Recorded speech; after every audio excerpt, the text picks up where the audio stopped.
My ex-girlfriend might have lied to me about our baby not being mine. Rose and I were together for 4 years, from our last year at school until just after university. I loved her very much and genuinely thought I would marry her. However, we were very much not in a place to have a child.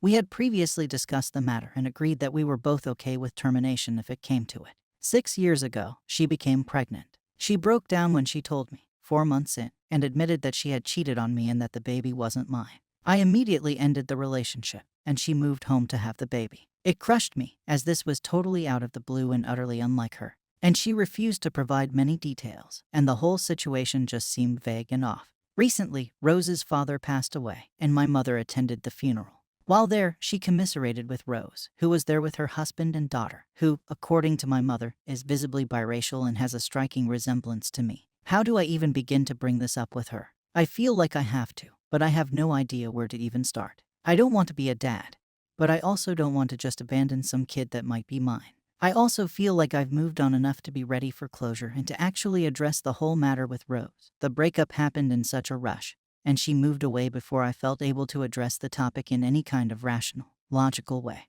The options are that she cheated on me and became pregnant with someone else's child. She cheated on me and has lied to me about her pregnancy. Or she just made up the whole scenario for some effing reason. Help. Edit. Rose got in touch with me. She asked my mother for my phone number and texted me to ask whether I would be free to have a call with her this week. I passed on commiserations for her father and told her to call me anytime this week outside of work hours. Relevant comments. Fun Yellow 6576. You do nothing. You don't want to be a dad. Rose didn't want the child to be yours. Leave it be. OP, it's been 6 years, and I've grown up a lot. I respect that this child has another father figure in their life at this point. But, for example, I have adopted cousins who have gone looking for their biological parents, with full respect to their adoptive parents, and found it very rewarding. I guess I want to make sure Rose knows that if her child ever wants to speak to me, I'm open to it. Ideally, my family would like to know their first grandchild. In the future, the child might like to know her culture. If I ever have children, I would want them to know about their half-sister. At a minimum, Rose never gave me the chance to change my mind the way she changed hers, and she might have chosen to lie to me about cheating on me and genuinely shook up how I deal with relationships for a long time. The commentator asks about looking from the ex's perspective and allowing her to have her choices. OP, I do understand that's her perspective. She was put in a position where perhaps she could only see options that hurt me, her, and the child, or options that only hurt me. Maybe that is the case. Maybe she chose the best of a bad set of options. But she still hurt me, lied to me, and hid my own child from me. And I think being hurt and confused and looking for answers is still a valid response. If she had been honest with me, she could have ended up in the same place, with a new partner, with a lovely little daughter, living where she pleased, and with a bit of support, financial or otherwise, from a version of me that wasn't in therapy for 2 years over the things she lied to me about. Update. Lots of people were asking for an update on my last post, so here we go. The kid is 100% mine.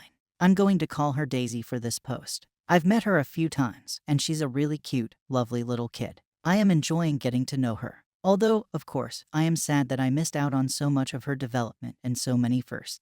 I'm also sad she hasn't had my influence, as every father would hope to influence their child. For example, she understands some Polish because of her stepfather's family, whereas I grew up in a house where the elders spoke Creole. I wish she could have been able to explore her heritage from birth, but now she can choose whether she wants to do so, which is also exciting. She also strongly resembles me as a child, which is strange but nice. My mother says she is spitting an image of her aunt, so we have been showing Daisy some family photos, which she seems to enjoy. My ex, Rose, is doing a great job of raising her. I want to stress that. Rose behaved badly in our relationship, but she is a wonderful mother. I'm going to get to know Daisy a bit better over time, with a view to having her eventually spend summer or winter vacation with me, if she wishes to, when she is a little bit older. Rose and her husband are also going to bring her to meet my mom when they are in our hometown, so Daisy can get to know her biological grandmother if she wants. Rose is married to a very decent guy, who clearly adores Daisy. To answer a question I got in quite a few DMs, the husband is white, Rose is white, and I am black, so it was fairly obvious that Daisy was not his biological child. However, he is very obviously her daddy. We are getting along well, and he is supportive of me getting to know Daisy. Now, the hard part. Rose has apologized repeatedly for her actions. She says she did not cheat on me, and I have come to believe her. However, the lie still hurts. She has explained that this is something that has weighed heavily on her, and she knew she would have to address it eventually. I have not forgiven her, but we are moving past it as best we can. We are both in therapy and are considering doing some therapy as a unit to make sure we are healthy co-parents for Daisy. I have called her out and will continue to call her out. This has not been one conversation, but a long series of talks to understand one another's positions. Her explanation was that she knew if I knew she was pregnant and wanted to keep the baby, I would have given up on the life I wanted to have in order to support her. Instead, she broke up with me and moved home, where her father supported her until she had Daisy. But despite the sadness of this situation, I am in a good place in life now and relatively successful. Perhaps she is right. I would not have managed to do this if we'd had a baby at our young age, but I still wish she would have given me the choice to say yes or no. However, what is done is done. There is some stuff I do not want to mention, even on an anonymous forum like Reddit, which gives me further context and understanding for Rose's actions. Apologies for the anticlimax or for leaving that out, but it wouldn't feel right. Rose and her husband are currently declining to accept child support from me, saying they earn enough to raise Daisy without it. They have not made access to Daisy contingent in any way on money or anything else. I am going to check with a lawyer to determine whether this is something they will be able to pursue me for in the future and to explore the legalities of instead placing such money into a trust for Daisy's use as an adult or perhaps for college. I think that's everything.